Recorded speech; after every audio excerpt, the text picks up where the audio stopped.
Hello everyone, welcome back to professor Poonam channel. Performance of contract की हम बात करते हैं। आज का हमारा टॉपिक परफॉर्मेंस ऑफ कॉन्ट्रैक्ट है और the meaning of performance is act of doing. कोई भी चीज़ आप कर रहे हो, कोई भी एक्ट परफॉर्म करेंगे, उसी को हम परफॉर्मेंस कहते हैं। और कॉन्ट्रैक्ट में परफॉर्मेंस होना ज़रूरी है। अगर आप कॉन्ट्रैक्ट को परफॉर्म करते हैं तभी कॉन्ट्रैक्ट डिस्चार्ज माना जाता है। परफॉर्मेंस जो है वो आपके कॉन्ट्रैक्चुअल कैपेसिटी के ऊपर डिपेंड करती है, कॉन्ट्रैक्चुअल टर्म एंड कंडीशन के ऊपर डिपेंड करती है कि किस तरह की परफॉर्मेंस दो पार्टी को आपस में करनी है। जो भी कॉन्ट्रैक्ट दोनों पार्टी के बीच होता है, जो भी टर्म और कंडीशन डिमांड उसमें होती है, उस डिमांड के अकॉर्डिंग ही परफॉर्म करना पड़ता है। तो जो भी पार्टी होती है, पार्टी अपनी प्राइमरी ड्यूटी परफॉर्म करेगी एंड कॉन्ट्रैक्ट को डिस्चार्ज करेगी।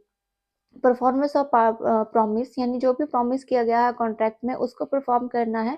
उसी परफॉर्मेंस के आधार पे कॉन्ट्रैक्ट आपका डिस्चार्ज होगा।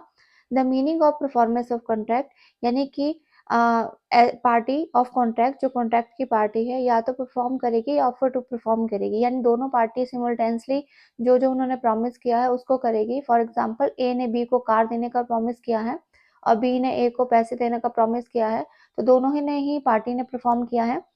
लेकिन फॉर एग्जांपल, अगर ए ने बी को कार दे दी लेकिन बी ने पेमेंट नहीं किया, तो एक पार्टी ने परफॉर्म नहीं किया होगा, तो उसको ऑफर टू परफॉर्म कहेंगे या उसको टेंडर परफॉर्मेंस भी कहते हैं, जहाँ पे एक पार्टी परफॉर्म करती है लेकिन दूसरी पार्टी उसको एक्सेप्ट नहीं करती है। तो ये वो केस दोनों ही परफॉर्मेंस के होते हैं। परफॉर्मेंस में भी आइदर परफॉर्म या ऑफर टू परफॉर्म हो सकती है। प्रॉमिस जो है वो दोनों पार्टी में से जो है वो दोनों परफॉर्म करेंगे या एक पार्टी परफॉर्म कर सकती है, उसी को ही हम परफॉर्मेंस ऑफ कॉन्ट्रैक्ट कहते हैं। परफॉर्मेंस आपकी इफेक्टिव होनी चाहिए, कंप्लीट होनी चाहिए, एग्जैक्ट होनी चाहिए, यानी जो कॉन्ट्रैक्ट में लिखा गया है वो पूरी की पूरी परफॉर्मेंस आपकी होनी चाहिए। अगर आधी परफॉर्मेंस हुई है तो आधी के लिए क्लेम होगा, अगर फुल परफॉर्मेंस हुई है तो फुल परफॉर्मेंस में कॉन्ट्रैक्ट आपका कंप्लीट माना जाएगा।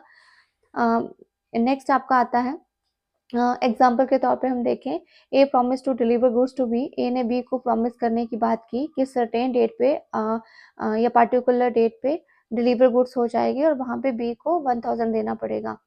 कॉन्ट्रैक्ट से पहले ही ए एक्सपायर हो जाता है, ए की डेथ हो जाती है, तो नाउ ए के जो रिप्रेजेंटेटिव होंगे वो बॉन्ड होंगे डिलीवरी ऑफ गुड्स के लिए, कि ए के कोई भी रिप्रेजेंटेटिव, मे बी उसके मदर, फादर, डॉटर या हस्बैंड अगर वाइफ है तो उस केसेस में ए के जो भी लीगल रिप्रेजेंटेटिव होंगे वो बॉन्ड होंगे लीगली डिलीवर ऑफ गुड्स के लिए बी के लिए, और बी बॉन्ड होगा पेमेंट के लिए। तो इट्स मीन दैट कि जो परफॉर्मेंस है वो आइदर या तो वो पार्टिकुलर बी परफॉर्म करेगा या कोई थर्ड पार्टी जो है उसके बिहाफ पे, लीगल रिप्रेजेंटेटिव के बिहाफ पे परफॉर्म करेगी।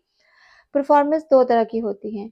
आपके पास जो है एक्चुअल परफॉर्मेंस और दूसरी है अटेम्प्टेड परफॉर्मेंस। एक्चुअल परफॉर्मेंस क्या होती है? वास्तव में जो चीज़ परफॉर्म होती है, वास्तव में जो चीज़ टर्म एंड कंडीशन आपके कॉन्ट्रैक्ट में है और वो एक्चुअली परफॉर्म हो जाती है, उसी को ही हम एक्चुअल परफॉर्मेंस कहते हैं।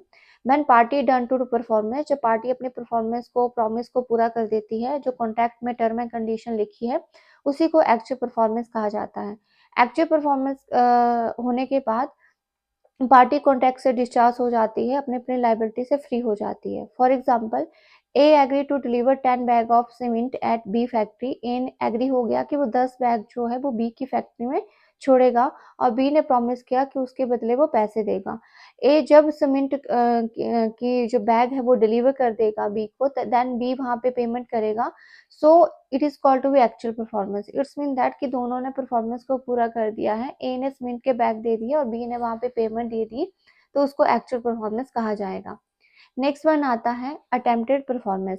अटेम्प्टेशन क्या होता है कि हम किसी पार्टिकुलर चीज अपने तरफ से हमने वो काम कर लिया है, अपनी तरफ से हमने जो मेरी लाइबिलिटी बनती थी उसको अटेम्प्ट कर लिया है, या जो मेरी परफॉर्मेंस बनती थी उसको अटेम्प्ट कर लिया है, उसी को ही हम अटेम्प्टेड परफॉर्मेंस कहते हैं। फॉर एग्जाम्पल, जहाँ पे प्रोमाइजर ने अपने परफॉर्मेंस को, अपने ऑब्लिगेशन को पूरा कर लिया होता है, लेकिन प्रोवाइजरी ने उस चीज़ को एक्सेप्ट नहीं किया होता है। इट्स मीन दैट कि एक ने अपनी अपनी परफॉर्मेंस को पूरा कर लिया लेकिन सामने वाले ने उसको एक्सेप्ट नहीं किया, जो परफॉर्मेंस सामने वाले ने दी है। It is called to be attempted performance, जिसको टेंडर भी हम कहते हैं। लेकिन यहाँ प्रोमाइजर जो है वो रिस्पॉन्सिबल नहीं होगा non performance of the promisee. For example, कि प्रोमाइजर ने जो कहा था, मतलब कार देने के लिए कहा, प्रोमाइजर ने कार दे दी, लेकिन यहाँ प्रोमाइजी ने कार को एक्सेप्ट नहीं किया, ना उसने पेमेंट दी, तो यहाँ पे जो सामने वाली पार्टी है उसके लिए प्रोमाइजर रिस्पॉन्सिबल नहीं होगा। तो वही बात यहाँ पे कही गई है कि promisor is not responsible for non performance of the promisee, और यहाँ पे प्रोमाइजी ब्रीच ऑफ कॉन्ट्रैक्ट कर रहा है क्योंकि वो उस चीज़ को एक्सेप्ट नहीं कर रहा है जो हमारे एग्रीमेंट में या कॉन्ट्रैक्ट में डिफाइन हुई थी। तो प्रोमाइजर ब्रीच ऑफ कॉन्ट्रैक्ट होने पे प्रोमाइजर से डिमेजेस क्लेम कर सकता है। एग्जाम्पल के तौर पे देखें, A contract to deliver to B 100 ton of the basmati rice at his warehouse on 6 December 2016। A B को 100 टन बासमती राइस देगा। A take the goods and B place and due day during the business our.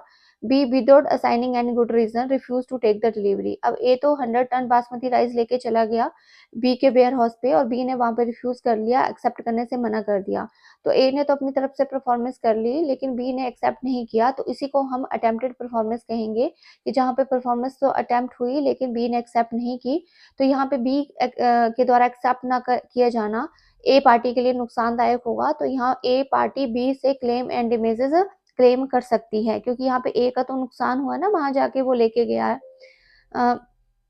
Now next one आता है हमारा the circumstances under which a contract need to be perform. मतलब ऐसे कौन सी परिस्थितियां हैं जहाँ पे कॉन्ट्रैक्ट को परफॉर्म करना जरूरी नहीं होता है, या जरूरी नहीं कि जहाँ पे कॉन्ट्रैक्ट को परफॉर्म करना हो। एग्जाम्पल फर्स्ट वन आता है आपका, ऐसी परफॉर्मेंस जो इम्पॉसिबल टू परफॉर्म है अंडर सेक्शन 56। चांद तारों को तोड़ के लाने वाला एग्रीमेंट इम्पॉसिबल है, तो उसके लिए परफॉर्मेंस करना जरूरी नहीं होता है। सेकंड, अंडर सेक्शन 62 के तहत ऐसी परफॉर्मेंस जो आपके substitute of new contract to take to old one, यानी कि आपने पुराना जो कॉन्ट्रैक्ट था उसको रद्द कर दिया है और उसकी जगह नया कॉन्ट्रैक्ट आपने बनाया है, तो न्यू कॉन्ट्रैक्ट परफॉर्म करना पड़ेगा। और जो आपका पुराना कॉन्ट्रैक्ट था सब्स्टिट्यूट कॉन्ट्रैक्ट, उसको परफॉर्म करने की जरूरत नहीं पड़ेगी। जैसे हमारा काउंटर ऑफर होता है, तो काउंटर ऑफर में क्या होता है कि जो पुराने वाला है वो रद्द हो जाता है, न्यू उसमें बनता है। नेक्स्ट वन आता है कि जब भी कोई पार्टी प्रोमाइजी किसी चीज को रिमिट कर देती है, मतलब छूट दे देती है प्रोमाइजर के लिए, यहाँ पे तो वो प्रोमाइजर को परफॉर्म करने की जरूरत नहीं है। या फिर कोई पार्टी को, चाहे वो प्रोमाइजी है या प्रोमाइजर है, किसी पार्टी को कुलर टर्म एंड कंडीशन पे छूट दे देती है, तो उसकी परफॉर्मेंस की जरूरी नहीं होता है as per section 63। So the प्रोमाइजी में डिस्पेंस विद या रिमिट परफॉर्मेंस बाय द प्रोमाइजर। प्रोमाइजर के कहने पे प्रोमाइजी जो है वो किसी चीज को फ्री कर सकता है, छूट दे सकता है, तो जिस चीज पे छूट दी है वो परफॉर्म करना जरूरी नहीं होता है। Voidable contract is withdraw. जब वॉइडेबल कॉन्ट्रैक्ट होता है, वॉइडेबल कॉन्ट्रैक्ट किन किन केसेस में होता है? कोर्जन के केसेस में, अनड्यू इन्फ्लुएंस के केसेस में, फ्रॉड के केसेस में, मिस रिप्रेजेंटेशन के केसेस में, तो वहां भी कॉन्ट्रैक्ट करना जरूरी नहीं होता है। इसके अलावा जब परफॉर्मेंस जो है प्रोमाइजी के द्वारा फेल हो जाती है, यानी कि अटेम्प्टेड परफॉर्मेंस होती है, तो उस केसेस में भी प्रोमाइजी को परफॉर्म करने की जरूरत नहीं है जब प्रोमाइजी किसी चीज के लिए मना कर देता है। एंड लास्ट वन, जब किसी तरह का कॉन्ट्रैक्ट आपका लीगल या फिर अनलॉफुल है, तो वो भी परफॉर्म करने की जरूरत नहीं होती है जो पब्लिक पॉलिसी। एग्जाम्पल के ए ने बी से मनी लिया और बी का मनी जो है वो बाय करेगा, तो यहाँ पे बी फ्री होगा अपने डेट से, ठीक है। तो जो ए या बी के साथ ए ने जब उधार लिया था बी से, सॉरी मैं गलत कह रही हूँ, ए बी से उधार लिया, एग्री हो जाता है कि जो भी पेमेंट है ए वो करेगा, तो ए जो है अपनी लायबिलिटी से फ्री हो जाएगा। उसी तरह से ए और बाई के बीच कनेक्ट हुआ कि वो बाई को रिपेयर करेगा, यहाँ पे बाई जो है कुछ पार्ट को रिपेयर करने के लिए, तो वो बाई उसके एक्स को नहीं देगा उस केसेस में। तो इट्स मीन कि पार्ट जो है कुछ हिस्सा जो है वो छूट गई है कि आपने रिपेयर नहीं करना, उसकी पेमेंट नहीं होगी, उसकी परफॉर्मेंस नहीं होगी। तो ये केस था परफॉर्मेंस ऑफ कॉन्ट्रैक्ट का, कौन सा कंडीशन में परफॉर्मेंस ऑफ परफॉर्मेंस है।